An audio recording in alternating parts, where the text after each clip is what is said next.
Welcome back to another awesome episode of Behind The Anvil. Your host, truly, Lenoir. Apparently, I look like somebody else tonight, but that's okay.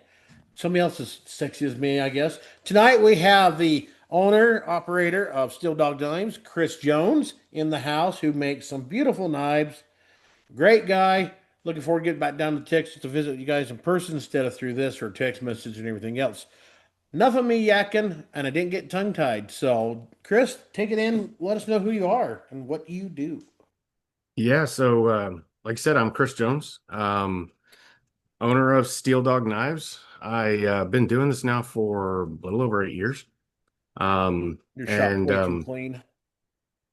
you Sorry. know, and I know the I listened to the episode Puckett was on. James Puckett came here and he accused me of being the most organized knife maker that he knows. It's a really low bar. Okay. I've never actually met a knife maker that is organized. I'm not really that organized. I just have a small shop, so I try to make sure that things have somewhat of a place, and that way I don't lose stuff. Um, I do have a little bit of touch of the ADHD, more than a little.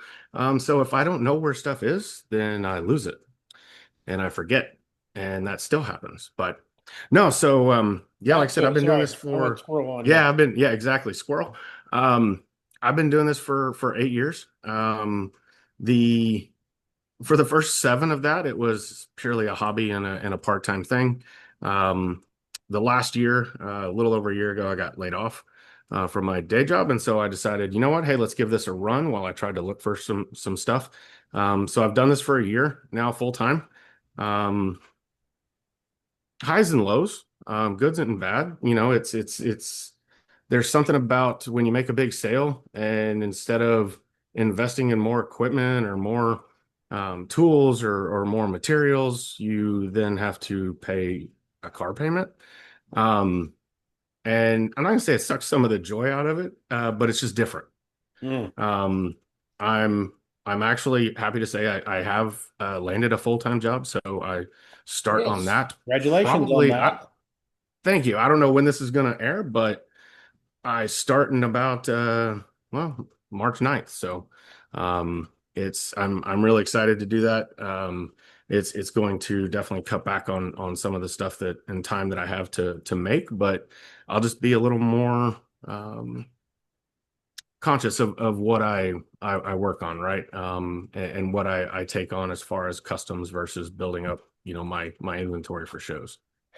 Well, that's one thing have noticed for myself that when you're working for yourself, especially as a knife maker, um, it's cool for me to be able to build something, sell it, take that little bit to reinvest in the shop, and then the rest to pay the bills and everything.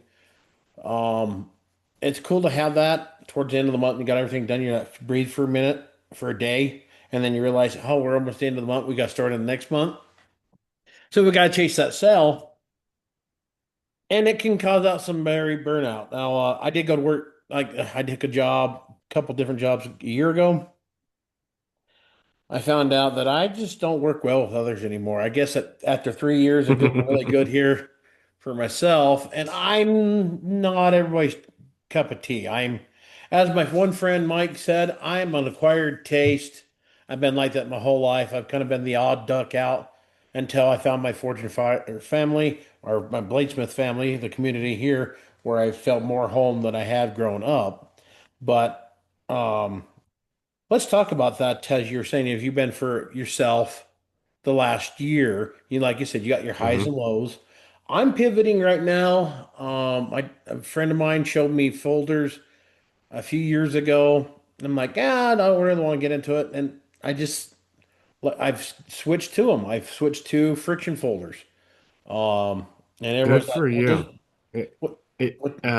I Jonathan Sibley once said something to me about all knife makers have a touch of the tism. Um, I I think don't it's, have I don't have the foldertism. I don't have the OCD. I may be accused of being somewhat organized in the shop. I don't have that. I have definitely have the attention and the hyperactivity. Um, so folders to me, not super appealing.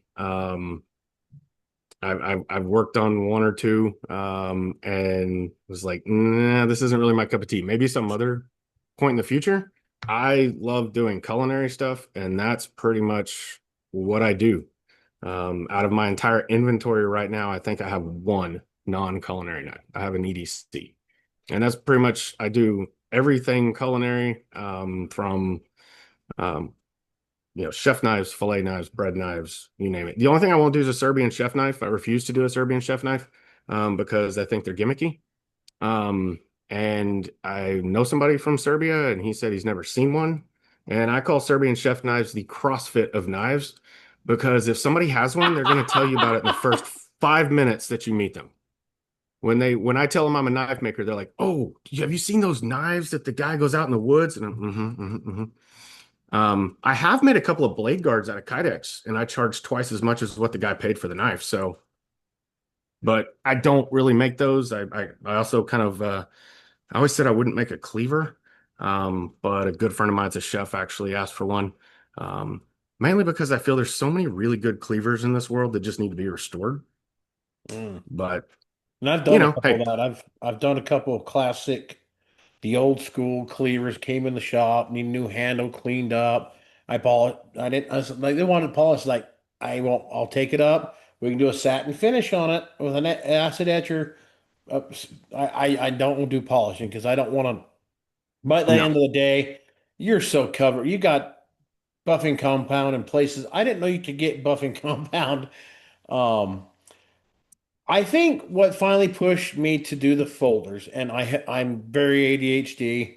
Um, not on any medication. My parents tried that when I was a kid. When back in the early '90s, it was hyperactive. You're hyperactive. They put me on some medication, and it turned me into a complete zombie for about 3 weeks. My mom's like, "Nope, we're not doing that shit no more." Um, Probably have issues from it, I'm sure. Is there's probably some tism in there? I don't know. Probably.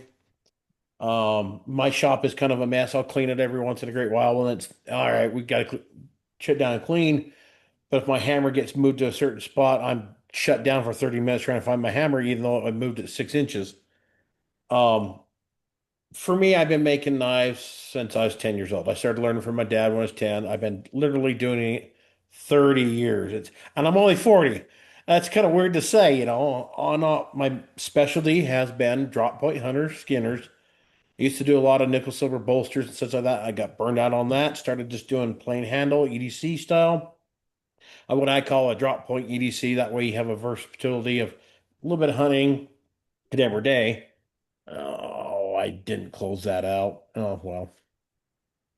Heard something go doop. I don't know if that was your end or mine. But anyway, um, I didn't hear it. the squirrel moment, damn computer.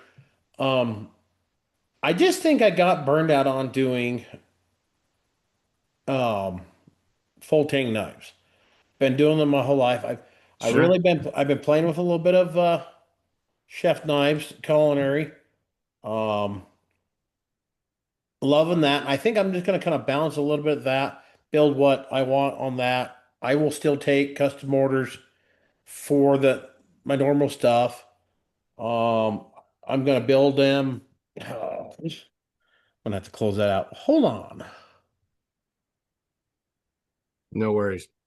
I forgot Yeah, to I apologize, folks. I forgot to close Facebook, and everybody's messaging me.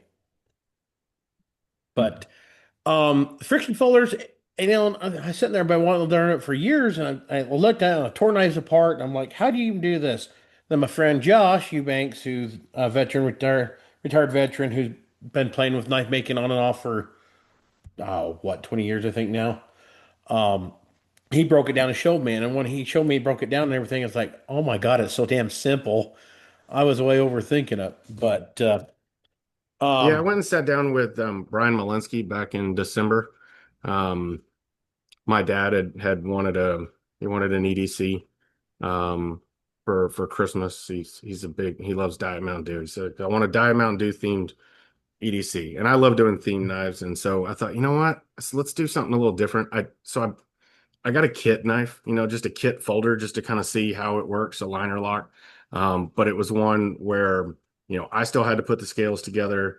I did laser engraving on the bolsters and whatnot, but I went and sat down with Brian Malinsky for a couple hours. Super nice guy. And he just kind of walked me through like, hey man, here's the basics of how this stuff works. Here's how it locks, and here's the mechanism. Here's how your stop points and all that. And I walked away from there. I told him, I said, I learned a lot tonight, but the biggest thing I learned is that I don't want to do folders. Oh, that's understandable. And I've probably done close to 2 dozen so far, I think, total.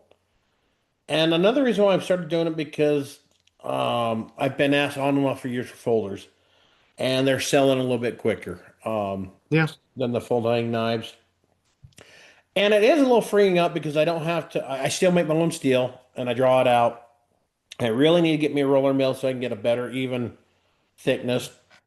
I draw everything out in trip hammer and then I go back to my press and flatten it out and then grind from rest. Give me a second.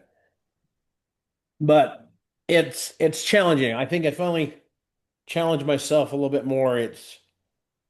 Um I find the fit and finish a lot more interesting to do. Trying to do, remember to, okay, I did it this way and I did it right. And then the next one I go back there, oh shit, I didn't do this. Damn it.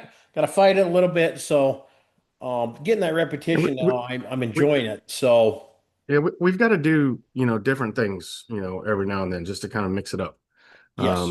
Even in my world, right, I do a lot of full tangs, and sometimes I'll do tapered tangs, and I'll do a hidden tang, a Japanese wah handle style, and then I'll show you here. This is one just for grins. I was like, I've lately been on this kick of deciding to just make things even extra challenging for myself.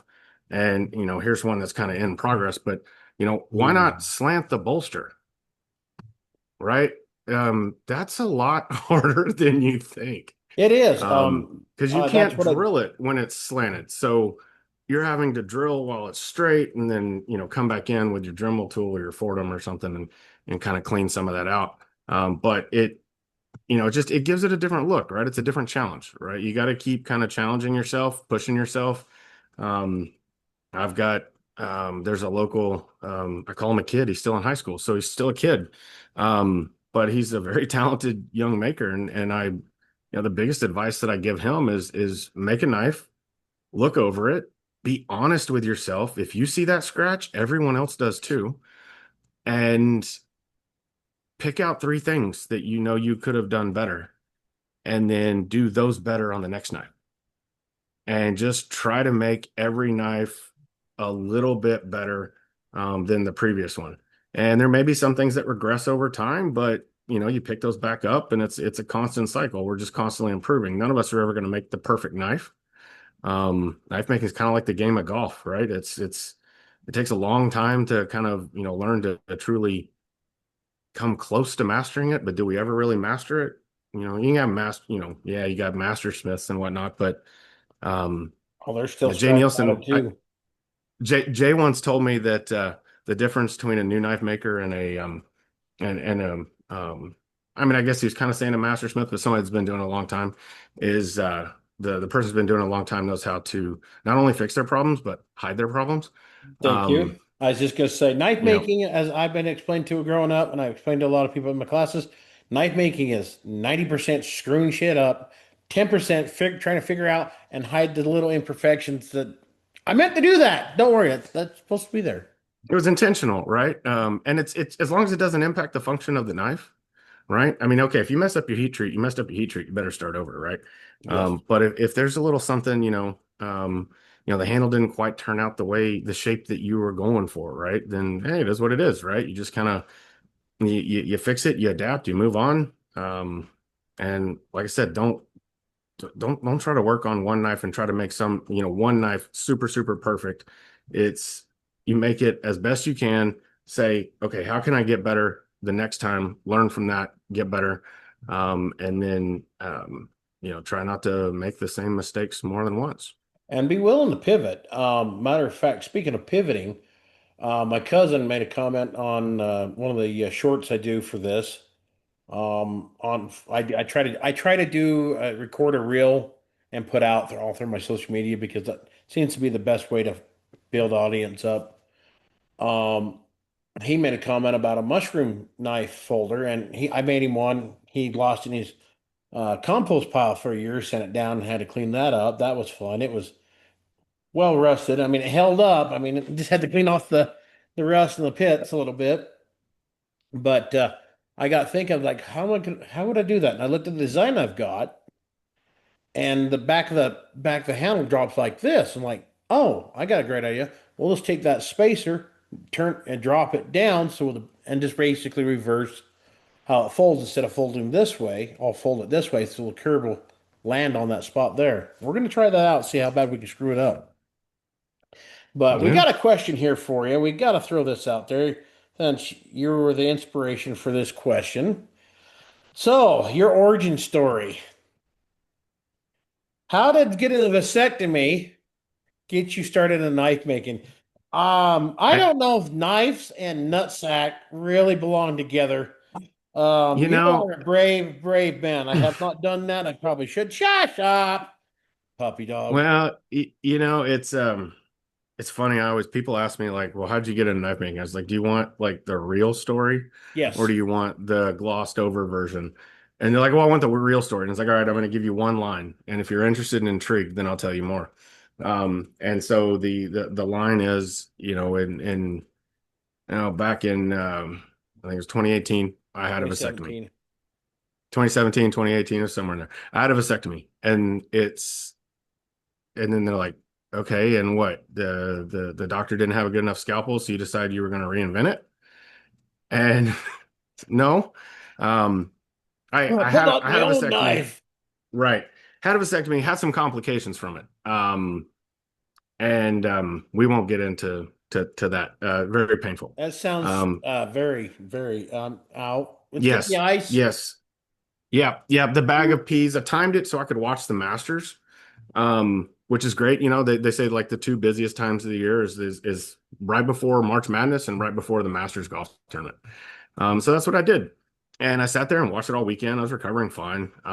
But then had some complications and um then probably, I don't know, a week later, 10 days later, so less than 2 weeks after I had that, I got appendicitis Ooh. and ended up with an emergency appendectomy. It didn't burst, but at that point, from two surgeries back to back, plus some of the pain that I was dealing with, and all of that, my body basically said, reset Mm. and pause, right? And I ended up in the hospital. I think it was for like 3 nights, 4 days, something like that. And For every hot time I from would the stand top. up, yeah, every time I would stand up, I would pass out. And it was my body just shutting down from the pain. And so they were running all sorts of tests. And they were, oh, is it something to do with You're your definitely nervous definitely not being a system? spokesman for Right. vasectomies Oh yeah. here. I mean, yeah, exactly. And was it something with his heart? What is it? And come to find out, it was a what they refer to as a vasovagal response. Um, and basically my body saying fight or flight, right? And my body said, flight, shut down. And so while I'm sitting there in the hospital, I don't really want to be on my phone or my iPad or my computer because then I was just constantly getting, people messaging me or Facebook or something, hey, how's it going? How's it going? I was like, I don't want to deal with that. Let my wife deal with that. I just want to watch that silly TV that sits up in the corner of the hospital with a speaker that sits right here next to you. And I stumbled upon a Forged in Fire marathon. And I was like, well, this is intriguing. And so I started watching it. And I think at that point, they were only a couple seasons in. And so I watched it and was like, all right, it's nice. It was a distraction. And then I get home and it was probably 4 or 5 months before I was back to normal. I didn't go back to work for a couple months. I had some scar tissue buildup and pain, and I couldn't really lift anything or do anything. I couldn't stand for more than about 10 minutes before I'd start to get lightheaded. And but during that time, I continued to watch Origin Fire. Went back and tried to watch all the previous episodes I could. Um, and I was back before it was on Netflix. And um, towards then, I start going down a YouTube rabbit hole because I want to learn a little bit more. Right, and you stumble upon, You Walter got bit. Sorrell's videos. Yeah, Simple Little Life and some of these other videos or YouTube channels, and it's like, all right, this is kind of interesting. And I remember seeing some where people were making knives out of, going and getting $100 worth of equipment from Harbor Freight, right? And it's like, okay, we're going to make one with an angle grinder. Or a friend of mine had a 4x36 from Harbor Freight, which is way worse than a 1x30. And I told my wife, I said, you know what? I said, when I get better, I want to try this. And she Ooh. indulged me. And she's like, okay, like, yeah, have a midlife crisis where you get a really expensive hobby that puts you out in the garage all the time that, has danger and, possibly cut your finger off on a bandsaw and all these other fun things. Hey, we're only missing a Um, few here, lass. right. Yeah. Yeah, hey, it's all good. Oh. And, she's like, don't burn the house down. So I made my first knife was actually an old metal file from my grandfather, and I just kept it cool and used clamped it to a piece of 2x4 and used an angle grinder and put an edge on it. It worked, it cut, and I was like, all right, I want to do more. So started working on my next two knives, and they were just some just little drop point hunters that I found the blanks. Right, still, I weren't heat treated or anything. I had to do all that with a couple fire bricks and a MAP gas torch and a paint can full of canola oil, and got those up and running. Paracord wrapped the handles, and gave one to my brother-in-law and one to a good friend, and I was hooked. I was like, man, this was awesome. Those first two I tried to do on that 4x36. It didn't work. So I did the first two by hand. I did a jig, like the Aaron Goff jig and the Hmm. file, and I sat there and filed bevels for hours. So I always tell people that if they're interested in knife making, I was like, all right, so here's what you're gonna do. You're gonna get a metal file and a 2x4 and a piece of steel rod, and you're gonna make this jig and you're gonna grind these bevels in. And if you enjoyed it, you're gonna do it again. And if you still want to make knives after making two of them, then go buy equipment. And so Not a that's what bad I did. idea. Got I think that Christmas my parents bought me a 2x42 from Granger, and I was off and running and making knives and doing the hunters. And then pandemic rolls around and my wife says, get in the kitchen or get out. I'm in the kitchen. She's like, get out in the garage, make me a chef knife. I'm like, you can't go into work, like go make me a chef knife. And so I did, and it completely sucked. Actually, hold on, I have it right here. Ooh, show and tell. I don't have any of my original knives. Hey, that kind of looks like something I made back in the day. I didn't know what to do. Like I knew it was too thick. So like That's I what did a she full said. flat all the way to the spine. So there's actually plunge lines on the spine. Um, and so Some of my this chef knives I do my plunge line on it, but I bring it way I do it now. It's out of the way and such. But I just like to have my family because I kind of picked it up from dad on that angle plunge line. But anyways, so if I something looks if I great. look at this one just for kicks, right? My edge thickness on this thing is 27 thousandths, right behind the edge. Okay. So I actually take this, and I did it this last year at the Cowtown show Didn't you that take that Texas to Farrier put Texas on. Select once? Yeah, I've had it at Texas Select one year. Let me get my chair here. I had it at Texas Select, but I took it to Cowtown, and I was doing a talk on Micah Dunn and I were doing a talk on what to look for in a good chef knife, right? And I always tell people to like, pick it up. I pride myself on how lightweight my knives are. My chef knives are rarely over 6 ounces. My paring knives come in at 1.4. Nice. Um, Stuff should be light, in my opinion. You should never get fatigued, right? You don't need a big, heavy knife. If the geometry is correct and you're using the right technique and the right cutting board and all, you don't need a big, heavy knife, right? Maybe to get through like um, like a big squash or something, Or a big um, piece of meat or or like a big, big heavy sweet potato or something like that. But um, You only need one knife, knife that you can use for that. So, but I would take this knife, and in that demonstration, I was showing people that sharp is not the most important characteristic of a chef knife. This And I've learned. I took this knife and I sliced paper, shaved hair, went to go cut a potato, got halfway through the potato, and just left the knife sitting there. And it's just wedged, right? Because when you're cutting in the kitchen, you're not actually removing material, you're displacing it. And so if you've got a big, thick potato, flattened out one side, and I could just wedge this, and I could get all the way through it, but I had to push, right? I had to either put my hand on the back or I had to really kind of lean into it, and it just didn't want to perform. Um, then I took another knife that, kind of similar to this right here, right? Ooh. There's no edge on this. I've never sharpened it. I grind my edges now down to 5 thousandths. And I took this knife, ran it across my arm, proved that it didn't cut, and would reach over and just start cutting potatoes with one hand while I'm talking to people.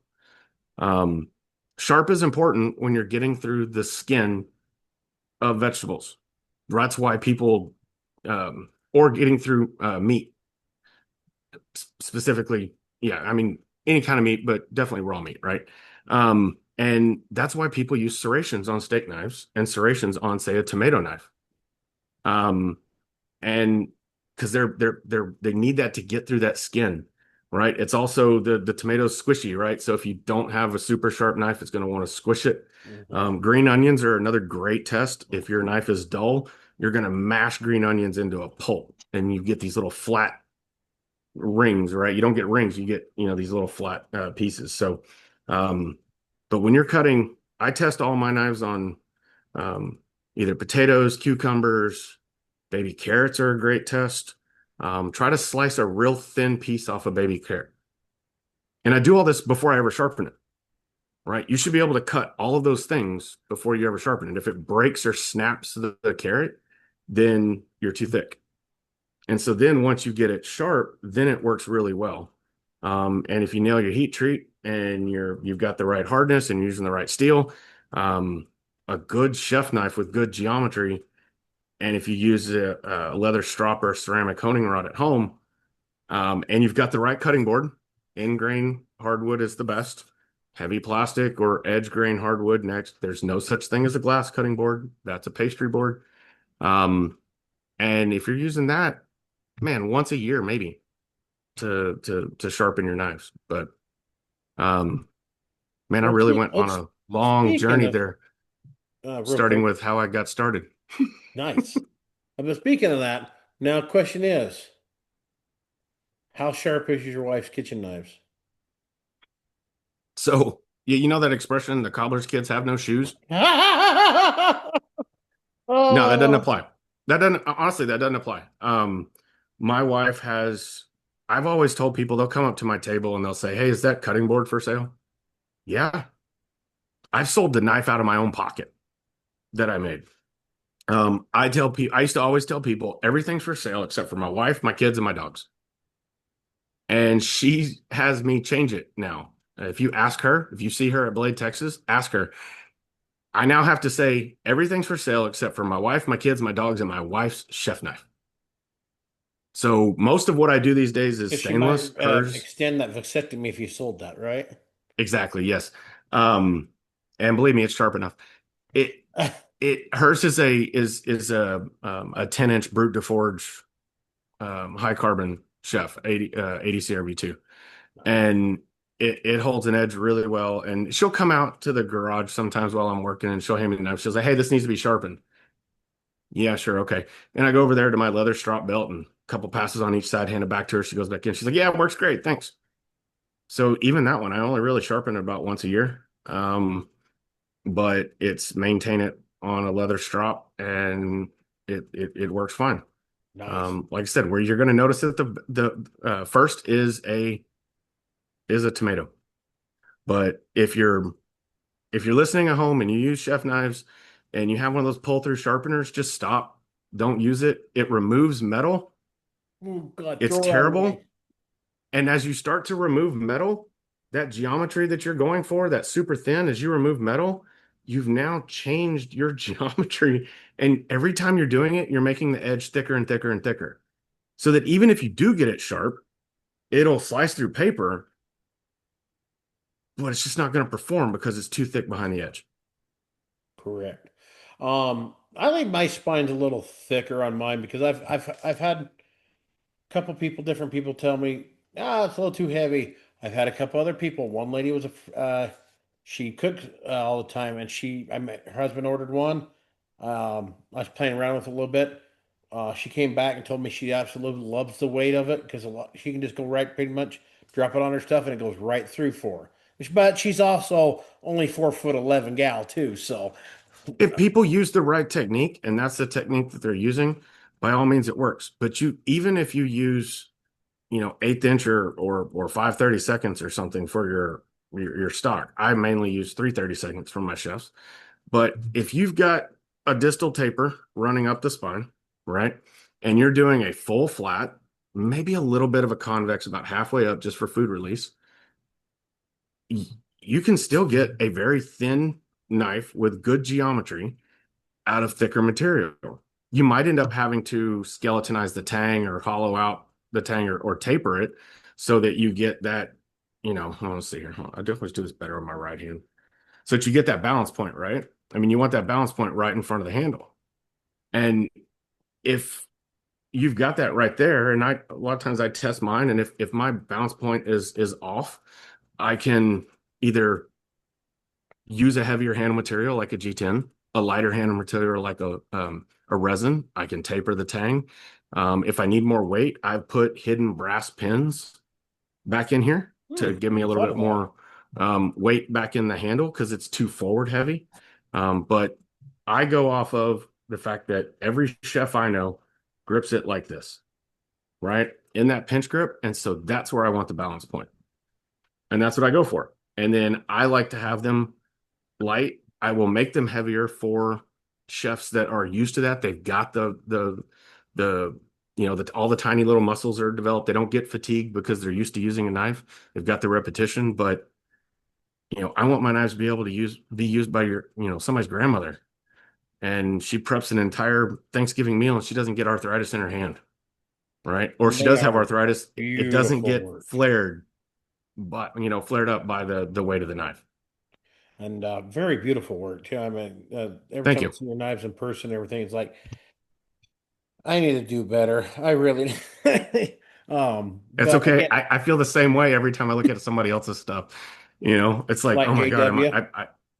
yeah. Or I met Nick Rossi this past weekend Hmm. at at at Oklahoma, and of course he's someone that I've always kind of followed his work, and I put him up there. I've got the culinary guys that I like to follow. He's one of the forging guys that I like to follow, but the Salem Straubs and the Charlie Ellis and the Mareko Malmasis, and those are ones that I look at theirs. Or one year I was at Blade, Texas, and I was next to Trey Hill from Third Hill Customs, and I was just looked at my stuff and went, oh my God, I still got a long ways to go. Um, but I felt confident in my work to take one over to Nick and say, this is what I do. And it's different than what he does because I do stainless, I do lightweight, and just had him look it over. And but yeah, I think you have to do that. You've got to go to other people. And I do the same thing. If somebody ever comes to me and they say, hey, will you look over my chef knife? I absolutely. I'll normally ask you if you want me to tell you did a great job, or if you want me to give you things to work on. That's what Jay Nielsen did to me the first time I ever met him. And it's if you truly listen to that feedback and you build upon it, God, it's gonna make you so much better of a knife maker. Just huge. Just swallow your ego, swallow your pride, and say, help me get better. Look this over. And I've had so many people that have done that for me, and it's hard. It's so hard. It's somebody telling you your baby's ugly, right? But hopefully they do it in the right way. Give you that compliment sandwich. Here's the things you did well. Here's what you need to There's get so better many on, and then jokes in maybe that. here's I'm one gonna more leave good that thing. alone. Yeah, right. Uh, But you just got to listen to other makers and ask them for feedback and know that no matter how long you've been doing this, you might actually learn something from somebody that's only been doing this 6 months. This is true. I've seen guys. It's like I said, I've been doing it for 30 years, and I've guys have taught. Oh, I just started this 3 years ago, and they're like 3 years ago, when you're doing that, damn, I better go home and do some better stuff. And like your But they stuff, you've come at it been with a different approach, exactly. Um, right? They've got a different background.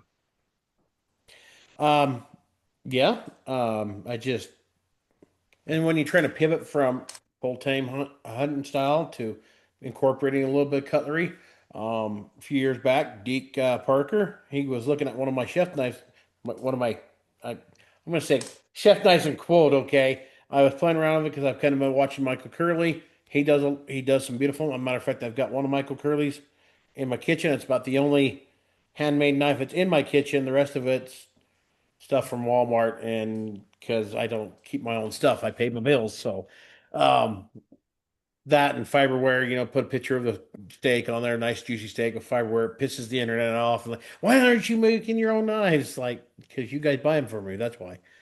Um, but he was talking. He looked at the one. He says, "Hey, can I?" He says, "One thing I like about it is people actually ask, hey, do you mind if I critique this? I see something.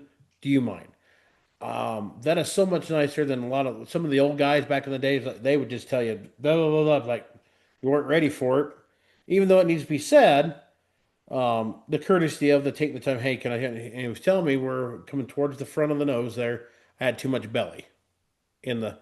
Hmm. He says knock that back. And he showed me. So he was kind of rocking it. Look like I would never have known that if I had not let somebody critique it. And we're talking constructive criticism, and that's okay. Sometimes it's going to sting a little bit. Trust me, I know. Yeah. Um, I made. It, Go ahead.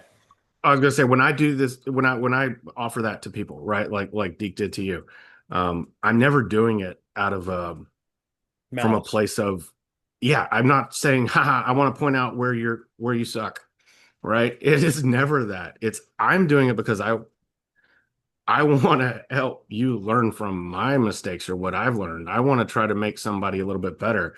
We're all in this together. You mentioned earlier, this is one of the best families I've been a part of outside of my own family. Um, Amen. Everybody, I tell folks I've asked so many different night makers how to do something, and I can count on one hand the number of people that have told me I can't tell you that, and I have fingers left over on that hand. Um, Everybody's always willing to share, and I don't see other knife makers as my competition, um, because the knife's going to speak to the customer.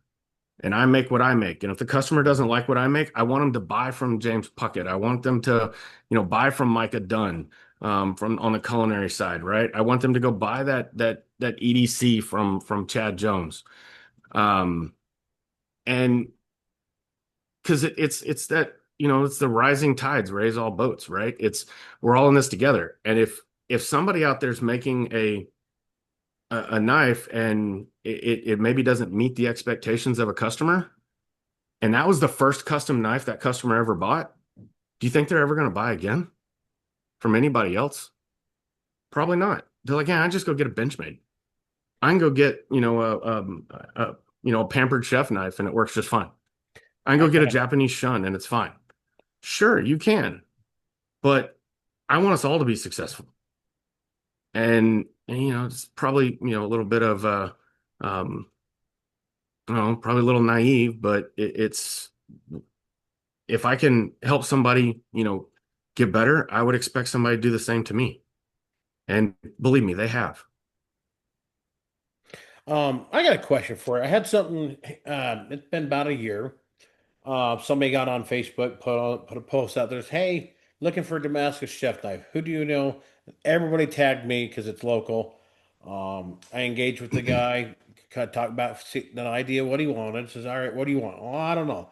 That's like, do you give me a ballpark of specs, overall length, blade length? And he kept me back, and I shot him a couple different prices, and I'd like to know how you deal with this. Um, I shot him a couple different prices, high carbon versus Damascus. Damascus is going to be Hmm. a little bit more because I make my own steel. Even if you do buy it, you're still going to have to factor that price in there. And I got back that much for one knife. I'm sitting there like, well, that conversation just died. You always see those me's. Right. Um, I'm sure you've had that issue before, and I don't think it was unreasonable for what I quoted him for the time for the size that he wanted. Um, but it's just like I don't think, and that's one thing as makers we have to educate our customer base a little bit, not in a rudely way, but to explain to them, hey, if you go look at some of the Japanese style from Japan, the high culinary knives, you're going to be 600 up. Even I've seen knives up to $3,000. Sure. I don't think $600 for what he was asking for was all that unreasonable. No. Because Oh, one, and it was, and you said Damascus? yes, Oh no, 600 is almost like for a full chef knife, Damascus, 600, you making your own Damascus. I'd say you probably lowballed him, I felt I mean, pretty at my skill level. sure, Um, and I try not to price myself out of it, and that's what a lot of people says. God, you should have charged it, offered it. I was like, on the bigger ones, they get a little bit bigger, yes. And one thing they don't understand about that is I run a risk of that blade not turning out. I'll have to start over, so I'm scrapping material. sure. Especially, Um, yeah, especially since you're making your Damascus, right? yep, It doesn't happen as often for me doing a lot of stainless, right? I don't have to ew, scrap them too often. stainless, ew. Um, I I I've love never played with stainless. stainless, and I I love don't think I stainless. And want when you to. when you've got, oh, see, hold on, my camera here's when you've got one of those precision kilns, my guys from Hot Shot, that's what I love. Shout But out the guys at Hot Shot. shout out to Hot Shot. Um, when you've got one of those, and what I find is that no matter how many times I tell somebody on a high carbon knife, if I'm at a show, right, I've got inventory, and I tell them that your knife's going to end up looking like this. It's going to be this muddled gray with all these browns and reds and some blues and purples. I get a call from them a month later, and they're like, "Hey, I cut something, and now it's like turning colors." I told you that, Right? right? So I do high carbon on custom order requests. I'll do high carbon when it comes to some Damascus. For me, it's mostly stainless. But to kind of get back to your question about, the pricing, no, I get it too. Most of the time, people are pretty polite, because if they're reaching out to me and asking me, I've got my website, right? I've got my Instagram post. People can go get a feel for what the price of my knives are. Um, and so I don't really get too much. I did early on before I had a website and a lot of stuff out there. But I go to a lot of, little vendor markets, right? I was at a brewery this past weekend, um, And which I I did love get that an one. invite. That brewery. I know. Well, it's probably a long trip for you, but when you're down here, I'll take you over there. One of my good friends is the head chef there. He's phenomenal. I I've gotten the greatest endorsement from him that I think any knife maker could ever get from a chef. Um, he loves my knives so much that the first one I ever made for him is tattooed on his neck. So I think that's I pretty met cool. him. And I think he he was at. it I think he was at your table. I remember the um neck tattoo. I think that sounds familiar. I I don't know don't if know he's why. I don't know. He just got that tattoo within the last year, and so I don't think he's Okay, he's maybe he's it's been out somebody to a else I'm show since thinking he of. got it. But All he right, my bad. no, but it's I go to those, right? And I'm competing with people that not competing, right? But I'm there, and the other people that are selling items they're selling canned preserves, they're selling hot sauce, they're selling coffee beans, they're selling hair scrunchies and you know custom hats and all this stuff that are at a much lower price point than what I have. The lowest price I have of anything that I make on the table is $175, and for a paring knife, and they I do get people that come up and they're normally pretty complimentary. They're like, "Wow, these are beautiful.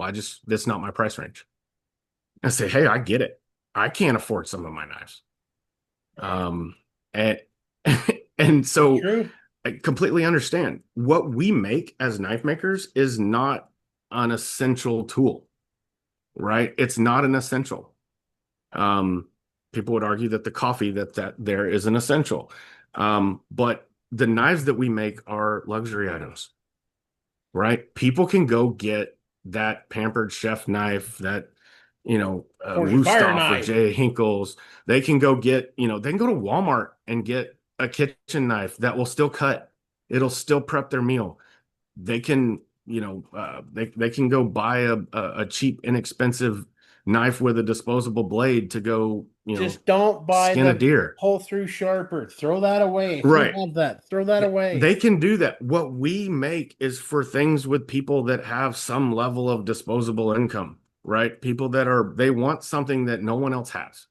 They want something that's custom. They want to be able to show off to their friends. They want something that they can, that will, now our stuff a lot of times will last a lot longer than that Mhm. production stuff. And in a lot of cases, it's going to perform better in the long term. But you can go get a cheap knife from the dollar store, a chef knife. They're not $1 anymore, but say it was $5 or $10, you can put a pretty crazy edge on it. May not, it's not going to hold for very long, but you could still go do really cool little, like, slice the tomato, like all that stuff. And where I can see through it, and like you can do all that. What we do is is a little bit more of a luxury item. So if somebody's trying to get a bargain, right? Or they tell me, well, I can go buy a knife. For me, a lot of it is I go to some of these markets and I've got the guys there that are selling the imported knives, even though they claim they're not imported. That's a real pet peeve of mine. The one Mm, that really gets me thank you. is is the guys that take the imported knives that all of us knife makers know are imported. We can spot it in uh, I smell it a point mile 0.5 away. seconds, and then they claim that they made it.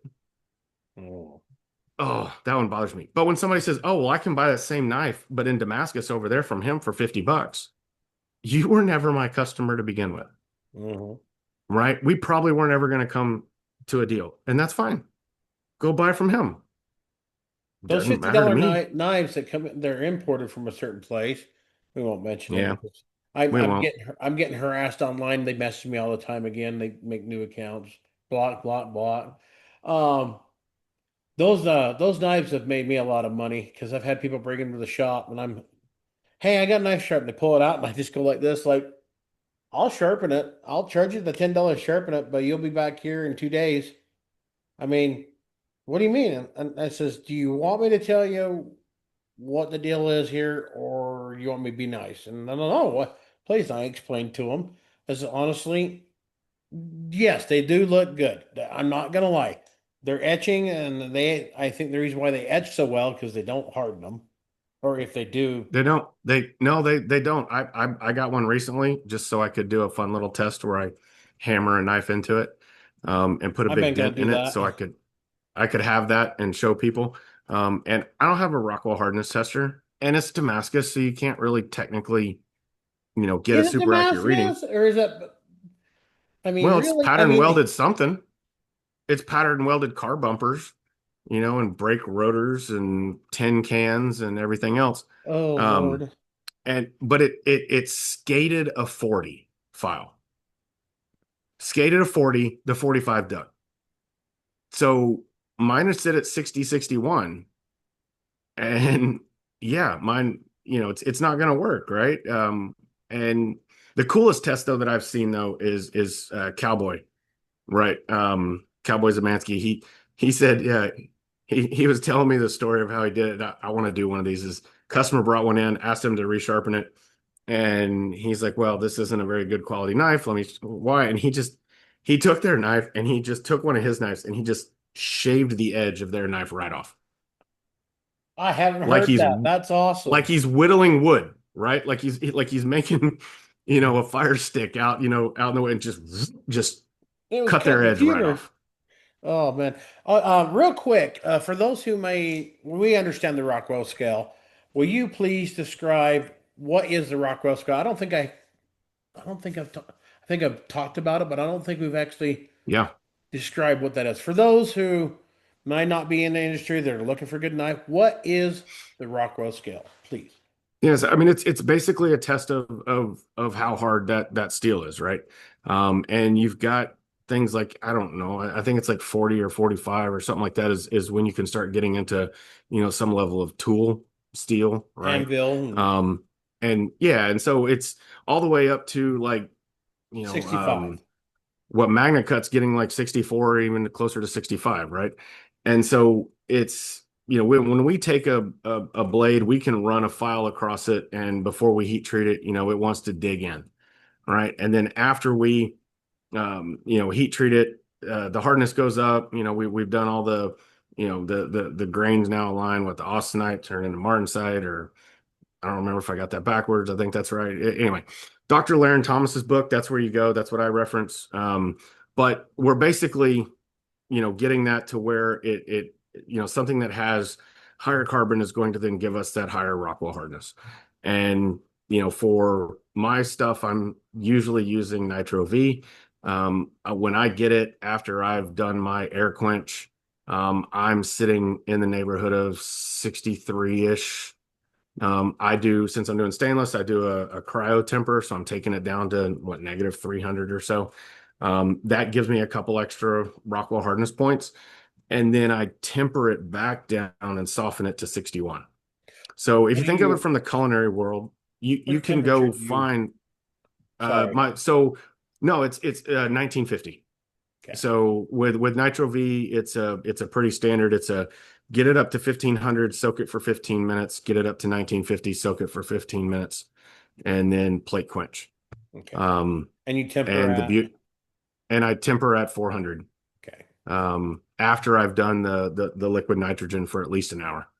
Um, and Frosty. and I do two cycles, two-hour cycles at 400. And that works for me. Um, But if you go look at like, those your J. Hinkles, your Wusthoffs, those typically come in. They've got the information out there. They're typically in the 55 to 56 Rockwell hardness range.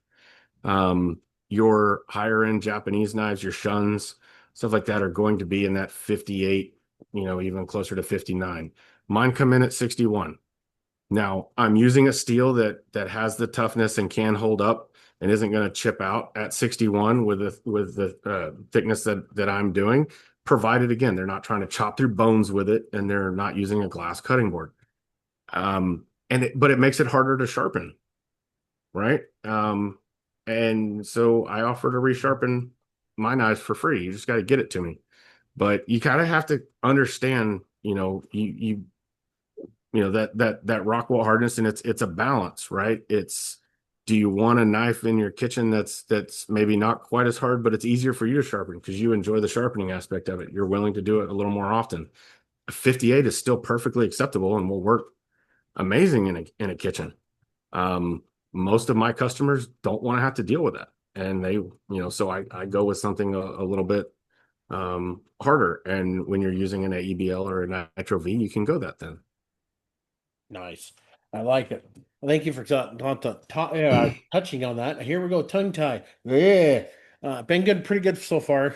Um, uh, God, there was another question. So, playing around in the shop, and I got thinking the other day, and I don't know if you've seen any pictures of it. I decided to do what I call a blacksmith kitchen cutlery set.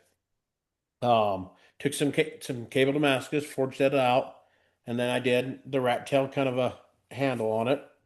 Buddy of mine gave me an idea instead of doing a little curly like I normally do on my blacksmith knives, is just leave that little flange so you can leave to lock one of your fingers in. Excuse me. Um, I still got it. I haven't got it sold yet, but um, I just thought I'd do something a little different than doing wood handles and everything else. Have a Sure. lot of likes on it. No takers yet, but again, like you were saying, It's some of our stuff is for people who have a little more for that have a little more disposable income. It was fun. It there's was no there's no takers yet because the person that you made that knife for hasn't seen it yet. yes, I strongly, strongly believe in that. Right? I've had some knives that will sell super fast, knife that'll sell an hour after I post it. I've had other knives that I sit on it for a year. But then the person that comes and finally sees that knife on the table, is so overjoyed by like, oh my gosh, this is what I've been looking for. This knife, this color handle, everything, this is perfect. I have to have this knife. I just smile because it just means that I made that knife for them over a year ago. I just haven't run into them yet. So you've made that the person who ultimately is going to get that knife, they just haven't seen it yet. A good point. Yeah, it was just something I got thinking in my head. Like, I'm gonna try something different just to see, test the waters. Again, it'll probably hang until it sells. No big problem. It might end up in uh, down there at Cowboy store on their shelf. I think we're gonna get it cleaned up. I just gotta do a light buff on it, clean it all up, and sharpen it. I gotta make a few. I'm gonna make a. I've been sending. I've left a few knives the last time I was down there. They're about out. So. It's kind of cool to have. They've got a beautiful. I just drew a blank at what I was going to say. Nice Showroom. display. Their store on Showroom. their showroom. Yes. Yeah, so Um, I've been they've been giving me a hard time for a year about getting out there. Cowboy is actually my cousin by marriage. Um Small world. that yeah, that happened like he wasn't my cousin by marriage when I started making knives. And then it's my first cousin, his first cousin got married, so they refer to me as family. It's I always tell people, yeah, Cowboy's my cousin. Um And after they opened the new shop, they're like, "You got to get out here. You got to get out here." And I'd see them at every show. I'd talk to them. You got to get it out here. We need some of your knives. Bring some of your knives. And it was over a year, and I felt terrible. And it would be one of those like, I got the ADHD, right? And I'm doing this full time, and so it's one of those. Well, yeah, I could go spend an afternoon, but that also takes me away from making one more knife or progressing a little bit more on a knife. And I had every excuse. I was always too busy. So I went out there, my wife and I went out there for the day and checked everything out. Well, probably about a month ago. I seen And the pictures. it's an amazing setup in a shop. If you're in that area, if you're in Belleville, make the detour, go see them. So much fun. Forge yourself a little horseshoe knife and check it out. Some amazing stuff in there. I was planning on leaving maybe three or four. I think I left 11. Nice. And so I was like, all right, I'm gonna make up for it, right? I'm gonna leave you a whole bunch. And then I got home and I went, oh crap, I got a vendor market on Saturday. And I just gave them every bread knife I had, every it's like, all right. So I had to go crank some out during that week. But it's an awesome store, awesome setup, and just some amazing stuff. Even if you're not in the market to buy a knife, just go in there and check it out. They're wonderful, wonderful people. I love them to death. Yeah, I got a few about them. I got Daisy got one down there. I called and told her, hey, let's lower the price on it. You've had it for over a year now. Let's go ahead and lower that price down. Let's see if we can get that moved. Um, but Sometimes you got to do the opposite. You know that, right? Sometimes you got to raise the price. yes. Well, it was way up there, and it's like, yeah, it's been sitting around. Eh. Let's get it moved. Sometimes you raise the I got price. bills to pay. Okay, nobody wants to see this I, on OnlyFans. I, Okay, I. So, you want to? Hold on. I got a all right, funny we got to story. hear this. All right. So I have a sign on my table that shout out to Rob Logan, Blue Canoe Forge. I don't know if he's the one that came up with it or somebody else did, but we've all kind of probably seen it. It says, please buy my knives. I'm not built for OnlyFans, right? I steal that Um, every now and then when it pops up on Facebook. Like so stealing. I got a laser engraver. I made my own little sign. I put it up. People love it. Um, All right, now how my wife much and for my one? If I'll hook anybody's you up with listening, one. want to order one from you, I'm gonna place an order. I would like one for my table. Reach out to me. I probably won't. I'll probably just charge you materials and to ship it, right? Let me know. Now, when my wife and my daughter are running the table, they don't like it. They lay it over. I completely get that, right? My 17-year-old daughter's like, Dad, that's just creepy. Um, but Fair. I'm at the Oklahoma Knife Show this weekend, and I have that sitting there, and I this this this this man, this woman come up, and the woman says, "Oh my God, I love your sign." She's like, people are into a lot of stuff. You don't know. You might be able to clean up on OnlyFans. And I I was like, okay, How red I did you guess. turn? And well, I got a lot redder as the conversation went on. The guy then said, he could probably just sit there on OnlyFans and like hold up his knives and talk about his knives and make money. I And she thought about that. goes, I'm not gonna lie. I've honestly thought about starting one and just put pictures of my feet, and my knives on there, and or just take, or something like that. It's like, people buy my knives. You don't want to see my feet. Um, so they, they, the guy says that, and the woman goes, you know, you take your shirt off and make knives, I'm in. And I said, ma'am, I don't think it looks like under my shirt what you think it might look like. And also, chest hair, nipples, and sparks don't go together. So I then turned very red. And I told my wife about it, and my wife laughed a little too much. Okay. she's kind of Like, liking this idea. yeah. So I then decided, I decided, you know what? I'm gonna get back at my wife here. And I went in and I had Chat GPT. All right, I'm gonna show you this. So if you're listening to this on Spotify, just stop right now, jump over to where you can watch the video It's me on here. YouTube on the American Bladesmith channel on There YouTube. you go. Ah! Oh, that's hilarious. Oh, So yeah, so you know what? I was like, I don't know if I looked like that, I probably could make money on OnlyFans, but we're yeah, not gonna nobody, go there. I mean, we could do Um, this a little bit, no, just kidding. yeah, yeah, Uh, we'll save. We just told everybody to come and watch the video. We don't want to scare them all away now. Um, I but it think was just hilarious, right? Like it's. I just thought that was like I get people that interact with it all the time. That lady finally, I said for 6 months since I've had it, I was like, I'm just waiting for somebody to go, and she did, and I wasn't prepared for it. I wish you had that recorded. Let's dive, speaking of that, let's dive into the Oklahoma Knife Show. How was it this year? I haven't been out there for a couple of years. I was really hoping we could escape by it because I have Daisy living with me now. While she was down on the show, you got to meet her this last. Yep. She's got to take her on a pig hunt. I can't wait to get back down there. I honestly just want to go spend a week down there and go pig hunting because it was fun. And Yeah. her mom was really Um, grossed out when she sent out pictures to her holding a dead pig, and yeah. But she's living with me full time now, and but let's hear how did the show go? um, I thought the show went well. It was my first time going there. I set a goal for myself at the beginning of the year to try to venture out and have, hit a couple more shows.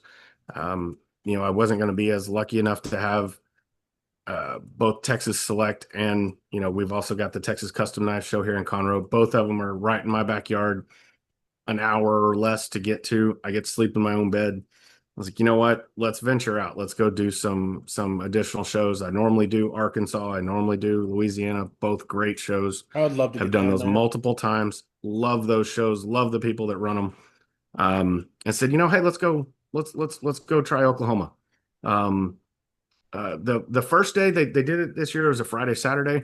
The Friday was 12 to 7, which in theory sounds great because it's, hey, people are, they can come in, they can take a half day off of work, they can come in the evening.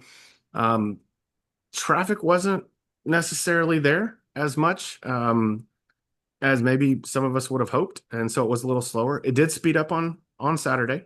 I know some folks that did well, some folks that didn't sell much.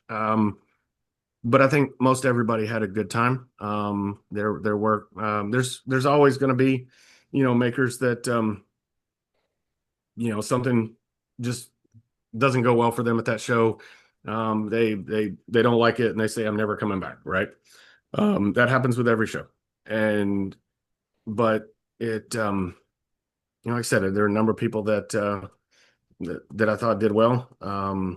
I talked to Sean Shropshire, who's part of that Oklahoma Knife Association, and he was telling a story about another maker. I think he was talking about it was Blade Atlanta, and I guess the guy had come, and I'm probably not going to get all the facts right, from the We're way he told it, paraphrasing here, but folks. We're the knife the makers. gist of We it's like to the, tell stories. the gist of it's the same. I had somebody tell me recently that I'm not a knife maker. I'm a storyteller whose medium happens to be knives. I And I kind of liked I'm it. gonna I agree put with it on my that website. because I've I sat put you it on my talk, website. listened to you talk before, and it's like, Yeah, I can talk about knives for hours. But he put it into context, right? One of my mentors early on told me that you don't go to knife shows to sell knives. If you sell them, that's a bonus. But you go to get your name out there, to meet people, let customers meet you, meet other knife makers, learn from other knife makers, pick out your hand material in person, do those types of things. And if you sell enough knives to break even, it's a win. And mm-hmm. I've been fortunate enough that more often than not, I sell enough to break even or actually put a little money in my pocket. But Sean had a way of looking at it that was different and unique, and I thought that this was something that every knife maker needs to hear. Is that he was telling a story about a maker. I think again it was at Blade Atlanta, and the person was complaining or upset, because let's just say he sold four knives, right? And those four knives didn't cover all of his expenses.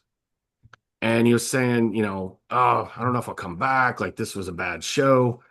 And he said, all right, how many makers are in this room? 800? And let's just say for easy math, every maker brought 10 knives to the show, which we know is way low, right? It's probably 2 to 3 times that, but Yes, 10 knives. That's 8,000 knives in this room. Four people walked in here today and decided they liked yours out of everybody else's. that's a big compliment. Never thought about And I that. went, that's dropping wisdom right there, right? And so that's how I want to approach things going forward, right? Is that, yeah, if I don't have a great show, if I don't, sell as many as I did the year before at that show or at the last show that I went to, okay, but still somebody went home with one of my knives, and you never know. I had a show one time, just a little local market, sold one knife. I got a phone call from that customer 2 weeks later, right before Christmas, asking if I'd give him a discount if he bought, you know, a decent amount of knives, right? More than a handful is what he said. Absolutely. He bought me out, all 13 that I had at the time. Gave him his Nice. Christmas presents. It led to 27 knives over the next year and a half that he bought Worth it. because I went to a show and I sold one knife. So you never know.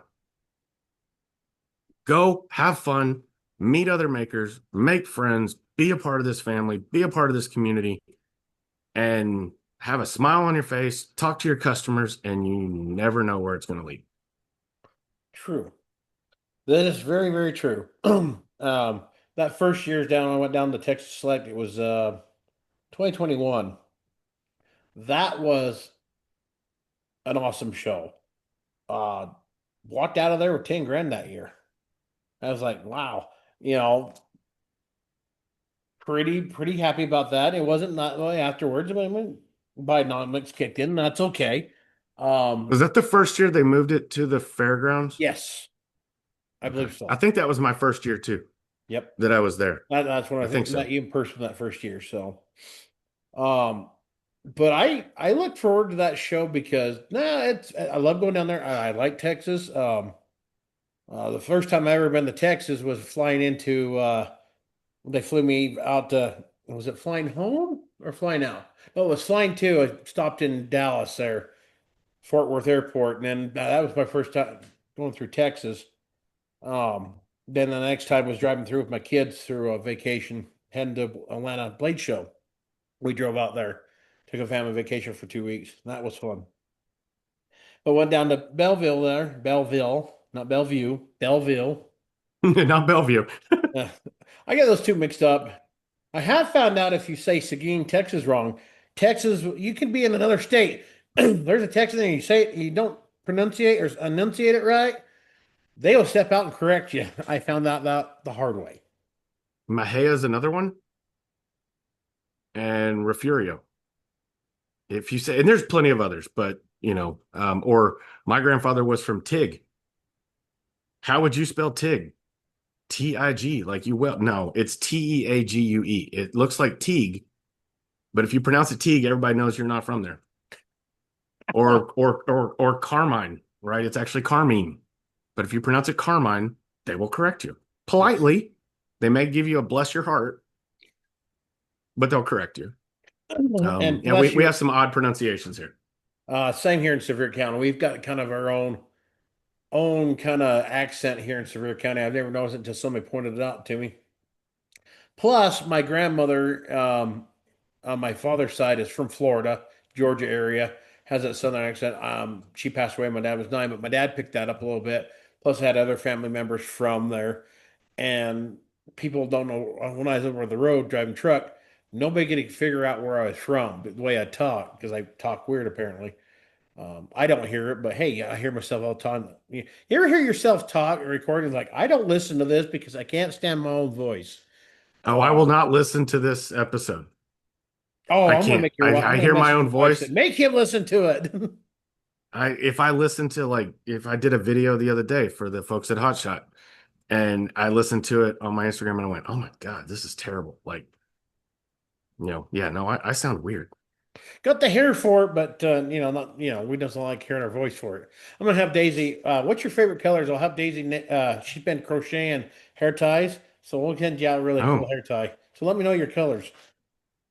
yeah. I mean, it's hey, Steel Dog is all my stuff is black and silver, All but right. sprinkle in a little red, little turquoise, not together, right? Either red or turquoise. Red because of Texas Tech, turquoise because of um, reminds me of my grandfather. He always had turquoise on and his turquoise belt buckle that I wear to shows. So a little bit of black, some silver, a little bit of turquoise. Man, I'm happy. So you said earlier you've been last year working for yourself. You decided to go into it, Hmm. looking for work in between. What is some of the we like I said, we talked about paying the bills and everything else. What are the challenges that you found over the last year working for yourself and also trying to find a new work and interviews and everything?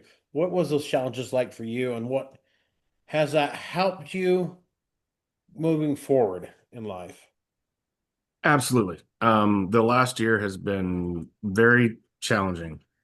It's been roller coaster, ups and downs. I wouldn't change any of it. Um, I made an amazing friend in the knife making world in James Puckett this year. You're here, and we've had him on He here on the episode. he's So yeah, go back and listen to the episode. He came to my shop for 3.5 days because he won the Texas Knife Makers Guild scholarship and wanted to come learn to make kitchen knives. And so he did, and then he passed his Lone Star certification, and then I encouraged him to go to his first show, where I bought the first knife, so that he didn't have to worry about, do I sell a knife all day? Do I belong here? You belong here. And then he had a great show. And so there's highlights like that, throughout the year. It's this last year has it's actually strengthened my marriage. With my wife and I have being married almost 25 years. That it'll be this year, and but congratulations. everything could have gone south, but it didn't. Right? I've shown my kids who are 21 and 17 what it's like to persevere in a time of a challenging period of your life. I've tried to remain positive. I've tried to, keep faith that God's got a greater plan for me. And he did. The job that I'm about to start is one that I am so excited about. Um, this is an amazing opportunity. And so It's in the all the tech world, no's that I right? got, it's in the tech world. Yeah, it's data and analytics, and Smart they're stuff. pivoting a little more into AI. That's like way Um, up here for me. So right. anyway, That's what it's like. Yeah, that's what it's like when people talk to me about, engineering or electrical stuff or whatever. It makes no sense to me. Um, but all those no's along the way, right? All of those ghosting from companies, or oh, you'd be a perfect fit, but we just had a budget cut and we can no longer hire anybody. They all happen for a reason. I'm a strong believer in that. But as far as the knife making goes, there were some days where or some weeks where I just wasn't really inspired or I just didn't have the drive. This is before when I was doing it part time. Maybe I didn't have the drive to come out in the shop. Maybe I had other things that I wanted to do, that week. I'm heavily involved in scouting. Maybe I wanted to dedicate time to more time to scouting that week and just put knife making on the back burner for a week, right? Because it was a hobby, it was a passion. Well, I couldn't do that when it's full time, right? I have to be out here. I have to be working on stuff. I've either got to be building up inventory. I've got to be working on custom orders. It's Chasing you down know that next the sale. yeah the supplies. And when you're making more, your costs go up, right? I mean, I bought more abrasives in the last year. Um, Shout out to Texas Farrier. Those folks take care of me. They've been an amazing sponsor of mine. That's where I get all of my stuff, and Go ahead and they have shout been their awesome website to me. out. Yes, yes. So TexasFairSupply.com.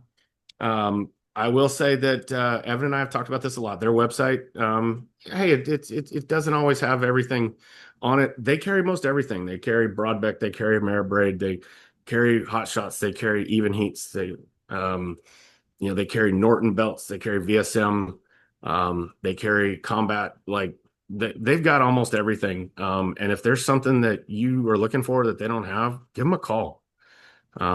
There is a discount code. It's Steel Dog 10. I don't get any kickback from that. They're wonderful people, right? They've It helped just me keeps out him when off I OnlyFans, people. It just keeps him off absolutely, OnlyFans. absolutely. When times Hmm. are tough and I'm, have a slow month and I can't, I need a braces, but I can't pay for them. It's Evan's like, hey, we'll hook you up this month. And just pick us up next month. So there's a lot of knives, some of my knives on sale in their store. Um, I those were knives that I was able to do a trade, right? They're wonderful people. And That's awesome. so they've been supportive of me. I try to give back where I can, go up there, teach class during Hammer in. Like I said, when they did the Cowtown show, go up there and do a demonstration. I just there's so many wonderful people in this community, and they're we've developed a wonderful friendship. So again, those friendships that I've developed, the the pushing myself to say, let's try something different, right? Let's do something a little more, a little different. Let's tweak the designs. Let's change the handles. Let's get out there and go talk to more chefs, right? Get my knives in the hands of chefs. Go take them a knife and say, use this for a week and give me feedback. That's how you get better, is put your knife in the hands of people. If you make hunting knives, you put your knife in the hands of a hunting guide, right? And just say, hey, I want you to use this and tell me what you like and what you don't like, and just get better. So yeah, it was challenging. It was difficult. At some point again in the future, I would love to do this full time. I've always told people that by doing this, I'm actually training myself for my retirement job when I decide I don't want to do the tech stuff anymore. And so this gave me a little bit of a taste of what that's going to be like. And so I'm going to learn from it, go back. I've done a lot of work on my website, tried to expand a little bit of my social media presence. Um, Finally got on a credit card processor that I don't ever have to worry about them kicking me off, because they process credit cards for firearm sales. So they don't care that I sell knives. Yeah, I Um, finally found, I've had that issue myself. QuickBooks is where I'm at, and it's been wonderful because I can keep track of everything. Shout out to Kylie for my bookkeeper who she told me to stay off there. Don't touch anything. I will stab you because I thought I was going to try to help out. I thought I knew what I was doing until I got a phone call. So, um, for the last year, you've done an interview and such like that. I think I'm running into this issue with myself. I'm looking for side work. Well, I got my kid, plenty of little extra coming in. I'm trying to stay out of driving jobs as much as I can. For me, I feel that being self-employed when it comes to job interviews, and I've had one place bring it up about it. I think personally, again, this is just my thinking. I'm getting the feeling being self-employed is kind of hurting me trying to get that other job because Yeah, have you had this kind of maybe this feeling? Because it makes I'm and my good Lord, I'm trying to get this thought out. Has it made it that makes them think that you're not going to be dependent on them as much as they were. right. You're not going to put yourself into it, which I think is going to be a little, I would think it would be the opposite because, hey, I'm running my own business. Da da da da da da. I think sometimes there's a perception that when you're running your own business, you're an entrepreneur by yourself, that it's, well, how well does this person get along with other people? How well do they work with other people? Um, for me, I was lucky enough and blessed to have a good friend that I'd worked with in the past that um, for the majority of this past year, she had her own little data and analytics consulting company that was just her. And so she was able to bring me on. She let me create whatever title I wanted, so I was a principal partner. Um, and I got to work on some really cool projects Nice. here and there, right? Maybe there might have been a week or two in there where it was, I was working full time for that one week, or I got to travel to New York and teach a training class. And then there might be a month where there's nothing. And so it allowed me at least to have something on the resume that showed that I was still in the industry, because it's even worse in that tech world where things uh, grow and mature so quickly, right? Mhm. Like And AI. and the technology is, and so it's like, hey, if you haven't been in the game for the last year, like, what are you doing for AI? And so I had to, say that, well, I've actually built a couple GPTs, and I use AI a lot, even in my own knife making, for helping me build out my website, for helping me to refine some of my social media. AI is helping me with my photo editing. There's a lot of different ways that I'm using it, and so Especially, yeah, I think working it with, does. shirtless, grinding Right, photos. build, yeah, making silly images of that, right? Or um, look at what some of these knives, you can make a really cool sticker now, right? With your logo or whatever, you can I made a one of, my dog Arnie is my mascot, right? I mean, he's the steel dog. I have a steel gray pit bull named Arnie. His full name is Arnold Palmer, Pawlmer. And That's I awesome. made I made a sticker of me like charging into battle holding a chef knife, riding my dog. Please I animate mean, that. yeah, right. And so, it's you can do cool stuff like that. You can then upload these stickers and have them, printed off for 25, 50 cents each, have them at shows, and just it gets your name out there, right?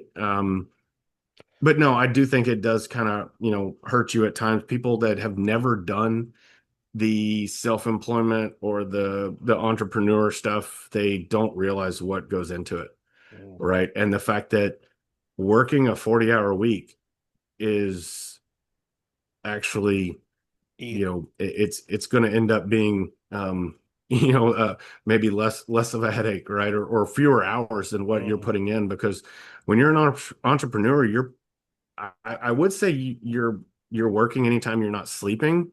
But I've actually dream about knives too, and I've designed knives in my dreams. I've woken up and with an idea, or I've actually dreamt about certain ways of doing things that then when I put them into practice, and I'm like, oh my gosh, I want to try that. And sure enough, it ends up, being efficient or speeds me up, or sometimes it's a complete failure. But I'm knives are on my brain 24/7, in Sounds some kind of form or sharp. fashion. Get it? Yeah, Sharp. knife is, people ask me what the last year's been like, and I love doing the, like, well, knife making's a real grind, right? Dad But jokes. We love them. you're working with a lot of cutting edge technology, and it really forges a lot of character. But if you can get a handle on it, I love this. there's just, it's, yeah, it's just go on and on and on and on and on. And you touched on AI. I want to, was talking to a couple buddy of mine, Dan and Brian, who came in. They were judges on my show. I did Beat the Smith, where I had guys come back that took my knife class, come back that'd been hobbyists, and it was all for fun. And we done a little bit of charity. I made a Karasuki in one. I'll never make that damn knife ever again. Oh, that is weird to do one bevel flat on one side. It's easy, but it's just weird. Go check that out. You can check that episode Try, out. yeah, try doing it in stainless where it wants to warp when you grind. No, thank you. I have Yeah, it issue with high sucks. carbon doing that itself sometimes. Yeah. And I competed with my daughter. Me and my daughter went head to head and doing a waffle on her stuff to pay off her welder that we got her. So when she decides to want to go out in the shop and weld, right now she's in big into crocheting right now. By the Um, way, we all do the waffles. Do any of us actually believe that Facebook isn't smart enough to know that we're calling it a waffle, but it's still a raffle? Like, I think we like, just do it now because well, it's just the norm and it's fun and it's different, but yeah, yeah, I'm sure the whatever. technology's got to. Well, but speaking of which, of the technology, I don't know. I don't know if you've had this issue with your page yet. Mine and several other people I've noticed is now no longer being recommended, and they took that No, at yeah. followers away. Have you had that issue? Oh yeah. Oh yeah. Oh I yeah. would love. I need to figure out an email. I'm gonna start an email campaign and see if I can get Zuckerberg on here just to chat about this issue because Montana Knife Making Company, they're everywhere. I have no problem with that. I mean, he's the youngest ABS Mastersmith ever at 19 years old. The guy made a great product. He's doing what he's wanted to do, build his company up out of a little tiny shed, bigger shed, now a great big shop. His stuff's everywhere. Well, if how come his stuff can go? Of course, I'm sure it's this. Well, and his that's not the one that bothers me. I'm all for him. It's the Kulinas of the world, in the culinary world, the That's the thing. Misons, the all the stuff that's made in China, right? And mass produced. And yeah, they want to tell us that we can't. For a long time, I couldn't even advertise. There's times where my page comes off of the not recommended and I can advertise. It's weird, but My yeah, ad no, account's it's been locked for years, and I have no idea what I've done. All of a sudden, until just recently, I was starting on my reels were hitting. I was building my page up. My views were up through the roof. Website was getting traffic and everything else. I don't know. My thinking is a lot of the, again, not knocking Montana Knife Company. The guy's he's doing where I want to be, not necessarily what he's doing, how he manufacture.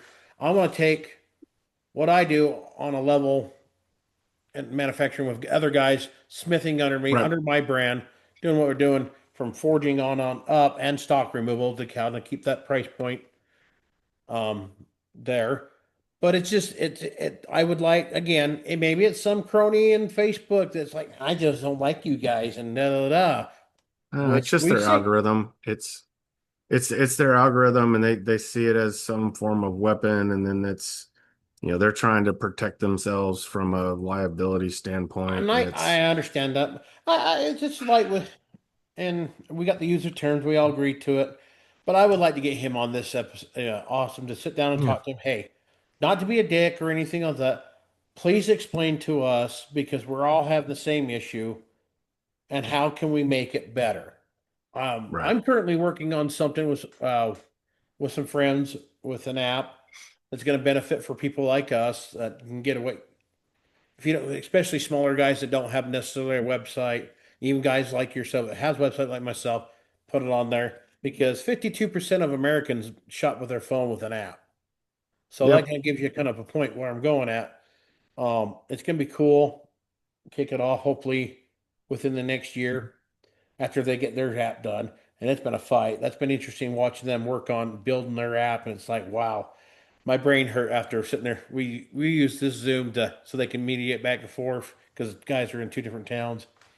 Sitting there listening to them, I'm like, my brain hurts. So with the I got sidetracked. Squirrel moment. As hmm I like to call 'em.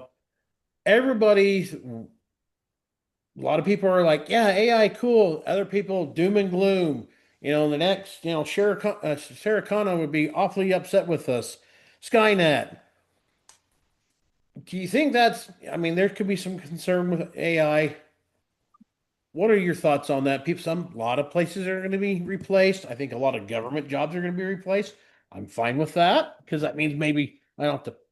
paying that much? It it's I've always approached it as there's been a lot of, having a degree in technology and working in the technology field for over 25 years. Um, we've seen these waves before, right? I mean, the personal computer was a big one, then the internet, mobile phones, like it. I worked for a large oil and gas company that was, arguably it was the largest company in the world for a long time. When I worked there in the early 2000s, and I worked there for 2 decades. And it Sounds oily. our IRT budget was always what we called flat to down, right? I mean, we weren't given extra money every year, but we were asked to do more. And so it's this, I think it's the same thing. AI is going to come in and you've got, I see it as you've got two different types of AI. You've got Iron Man and Terminator, right? And we're going to stick with Iron Man when it was just Jarvis before he became Ultron and all that, whatever. Okay. I love the But tying in it. I love yeah, it. yeah. I'm a nerd. Okay. But in the beginning, when you have Jarvis and he's helping, he's augmenting. Let's see, I'm a Star Wars guy. See, right Eh. there we go. Um, it you're augmenting to make you better, right? And there's so many ways that AI can make you better at anything you do, if used properly. Now it's not a search engine, but if you want to, say you want to learn how to make a website, right? AI is a great place to start. It can walk you through it. You can upload a screenshot of the error that you're getting, and it'll help walk you through it. You want to learn how to do, laser engraving. It's a great place to go and get some resources. You want to, build out a social media plan, right? For how you want to then, build your a social media campaign. It can do that type of stuff.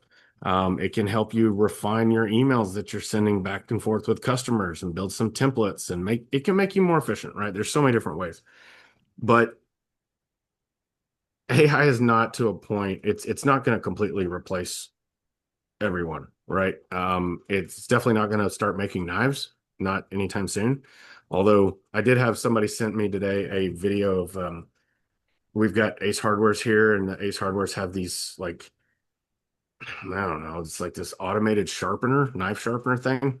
It's this orange and black box, and it's got like a clear glass cover on it, and you put your knife in, and it grabs the knife and it puts it in, and it like then starts to sharpen it, automatically and do all this kind of interesting technology, I guess, kind of neat. But he sent me this, and he's like, "Hey, check this out," and I just couldn't help but laugh because I have one at my local Ace Hardware.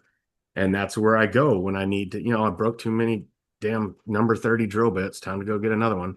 And I need it today. So I go down to the Ace Hardware. And one day I was in there and the hair was a mess. The beard was just crazy. I had probably knife dust all over my face. My clothes were all dirty.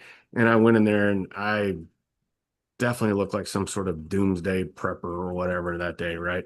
Had the Love resting it. beard face, and I walk in and I see this thing. And I'm just looking at it and I started taking pictures of it. And one of the associates, yeah, I call him a kid. He's like, I don't know, early to mid 20s, comes up and he's like, "It's pretty cool, isn't it?" And I go, "Damn, robots taking over my job." I was like, "This is how Terminator started." And the kid was just like, okay.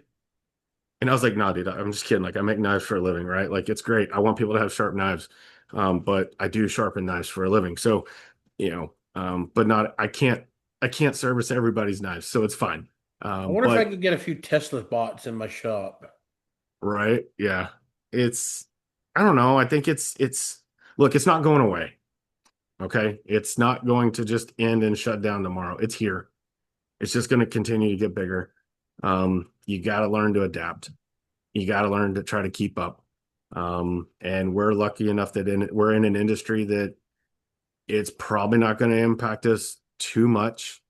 Um, but it can help us. Unfortunately, It's there's plenty of people that are in other industries that it's going to negatively impact them and it may impact their jobs. But that's the point where they then try to say, where that person needs to say, okay, what training do I need to go do? What pivot do I need to now make in my career? What do I need to go do? Maybe I need to go learn a trade. Maybe I need to learn to do something with my hands. I encourage kids all the time. Like I said, I'm in scouts. I'm a scoutmaster. I tell kids, be a maker, make something, make it out of metal, make it out of wood, paint, make music, make computer programs. Like just make something, something that you created from nothing that other people can use or enjoy or cherish or want, like there's nothing better than taking raw materials of some kind and creating something useful. Right. You just No, can't for beat it. me, no, sorry, I thought you were finished there. No, no, I mean, yeah, you can't beat that feeling. Correct. With ChatGPT, I use it a lot to help me write stuff. I'm a product of government schools. I don't care for government schools. For very proponent of the Department of Education to be dismantled on the federal and state level, return it back to the counties and the towns, making people actually be in charge of their own kids' schooling. That's just me. It helps me write stuff. I put it in. I say, hey, fix it for this, grammar, whatever. Um, it'll kick out two different things sometimes for me. Or, hey, we could do this, and I read down through. I'm like, okay. Um, it makes, and I listen to Joe Rogan. He's worried, he's made some, feels like it makes people more dumber. It's like for me, it's a challenge to get the right promptings in there to do better, to get it to get where I need to be. It's like, no, don't do this. And let me tell you, there's times I've had to like, you know what? I can just type. I'm wasting time with ChatGPT. I'll just type it out, hit the Facebook, write this, and it comes out. Okay, close. I'll change it. Go back and edit it. You still got to go back and edit it. I've used it to write a few things. I've written a friend of mine, Robert Garcia, shout out. He's on an Air Force deployment over to the East Coast there. Um, he does high end level visibility marketing and such of yourself, and I'm in his group of veterans there. I'm not a veteran, but apparently got accepted to his little tribe, which is cool. Um, I've used it to help write a little six chapter how to get into bladesmithing for $1,000 or less, more or less. Kind of going through what I would do, and it took me minutes. Like I had to sit for a year. It took me a year to finally decide to finally type it out and had ChatGPT kick it out and then rewrite it again. But I had to really think. It's like if I had to start from nothing again, I grew up in it, so I'm a spoiled shit. I'm second generation, so I've always had access to stuff. So, and then getting into everybody else's shop and hearing their stories, like God, I'm a spoiled little shit. I don't want anybody to know about this. But You didn't learn from the University of YouTube like most of us did, no, I grew up around it. My right? dad started it when I was. My dad actually learned from Bill Moran on making Damascus. He took a Damascus sniping class for a week up in Wyoming. I was a month old. Um, Very cool. and Buster Warnski and Jim Mance were his mentors. I don't, you know the name Buster Warnski? Mm-mm. You get a chance, Google Buster Warnski, it's a knife maker, the Gem of the Orient, and he also replicated the King Tut knife out of gold, which had Mm. contained 10% iron in the gold, because that's how the Egyptian gold was back then. Check all that out. Prepare to have your mind blown. I got to see that knife when I was a younger kid. I wish I would have paid more attention, but growing up around it and everything else, you just blah, Take it I for want to go granted. play Yeah. and dig holes. But for me, it's helped me out a lot. I think it's going to be a good balancer for people like me that struggle with. I have a learning disability, I guess you could say. I don't know. Never been really diagnosed. I just watching different reels of people that are like me is like, oh, I understand myself a lot better than any doctor. But I think it's going to be a great tool, especially in the medical field where doctors don't have to sit there and make phone calls. They can get on they're generating a AI that help so everybody can put their case files in there and they can get on there and, hey, help them diagnose a diagnostic tool. And it's going to be able to research things worldwide of somebody and it's going to come back, hey, this is similar to this, blah, blah, blah, blah, blah. Help them out. I think that's going to help out a lot there. I think And we we've look at lived it to, in the data and analytics world, right? We look at it as AI is just it's helping to speed things up. right? It's helping us make faster insights with data, faster decisions, and it's less time trying to build out a solution and more time actually doing the analysis, And right? that's going to make things cheaper and technology in the long run. Yep, yep. Before I was going to bring it up. Before I have you, I've been watching the SpaceX program, their rockets. I love rockets. I've built rockets when I was a kid. I'm surprised I have fingers and toes, or I've had rockets blow up before. I blew a lot of shit up when I was a kid, building rockets and such. Thought I'd never the higher math. I don't know how to do algebra. Still can't to this day. Um, they're talking about doing a constellation of 1 million satellites orbiting from pole to pole. Have you heard about this? Using the sun. Well, look into this, Jim. Where you're in the tech world and such, I think it's cool, really cool. They want to put a AI network of satellites that orbits around the Earth, where it's constantly running off the sun. There's no day or night. It's again from the poles, and basically the Earth rotates within it. And that's where they want to put their AI instead of trying to suck off power here because our power grid, our power grid's getting outdated by hours, minutes, seconds. And I live in Texas. You don't have to tell me about it. We've actually there's an episode you got to go look up on Joe Rogan, a company, I can't think of the name of it. They're building basically garage size nuclear power plants, portable nuclear power. They've got Utah's got the very first one. The Air Force brought it, our National Guard brought it in. It's now Hmm. 20 minutes from my house, about 30-minute drive where they're building it at. Maybe it might be more than that. It's by Green River, I think. Anyway, go check that technology. Go listen to that program. It's really cool. And now where they've opened it up, where tech industries can now build their own power plants, so they're not sucking off the grid. Well, they're going to build Right. enough with this unit. They're going to be able to produce enough power for themselves, but also put it on the grid, which helps Hmm. everybody, honestly. Check that out and let me know what your thoughts on that. But I think we're getting pretty long, and I got to get up early in the morning. So let's wrap this up. Is there anything you want to touch on that we haven't covered yet, Um, besides I vasectomy? just Yeah, right. Um, no, so one of the biggest things, as I did mention, I'm heavily involved in scouting. I'm a scoutmaster. I do a lot of training, and I work with a lot of youth. I'm working with that one knife maker here that's nearby. I just want to encourage other makers to pass this information on, right? Find a way. The Forged in Fire bubble has burst. Yes. Okay. Thank God. Um, Most kids don't know who Doug Marcaida is. Okay. They did, a few years ago, but my 13-year-old nephew doesn't know any of that. He knows only about knife making because of what I make or what I talk about.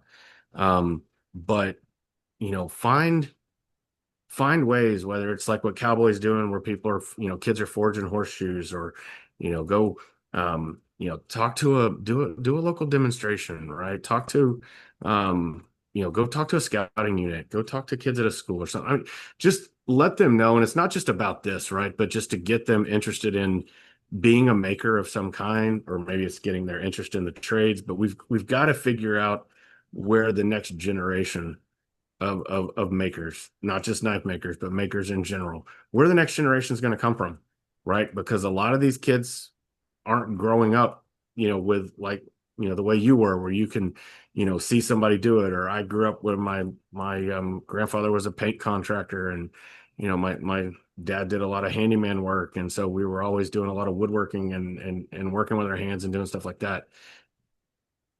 Just try to pass it on. Find ways to give back, right? You learned all of this because somebody else came before you, and just do the same for that next group. And some of us are a little stodgy and gruff and non-approachable. And hey, next thing you know, you work with some youth and start to pass that along. And it I don't know, maybe it makes some of us a little more personable and a little more fun to be around and have conversation, bring a smile to your face. And It's just great. Just find a way to pass on your knowledge. And if you don't think you can do it at a young age, there's a young man, he's about what, 10, 11 now? I can't think of his name or his forged name. I should have looked it up. He just posted a video before Oklahoma's knife show. He's out of Oklahoma there. He did a 50-hour knife. And this kid's 10, 11 years old. And I looked at that knife and I went, I really need to, yeah. I mean, I don't know if you had a chance to check him out. I Um, did. I met a 13-year-old that came up and talked to me about, asking me for advice, right? And so I gave him my card. I made sure it was one of my cards that has my number on it. that I might was be like, him. reach out, ask me questions, right? I was like, I have no secrets in knife making. They're not. And then there is a small few of people out there that, yeah, I'll show you, but you can't do it. But there's very, very few. It's like I was watching a couple of videos on him showing stuff like he was using Dremels for it.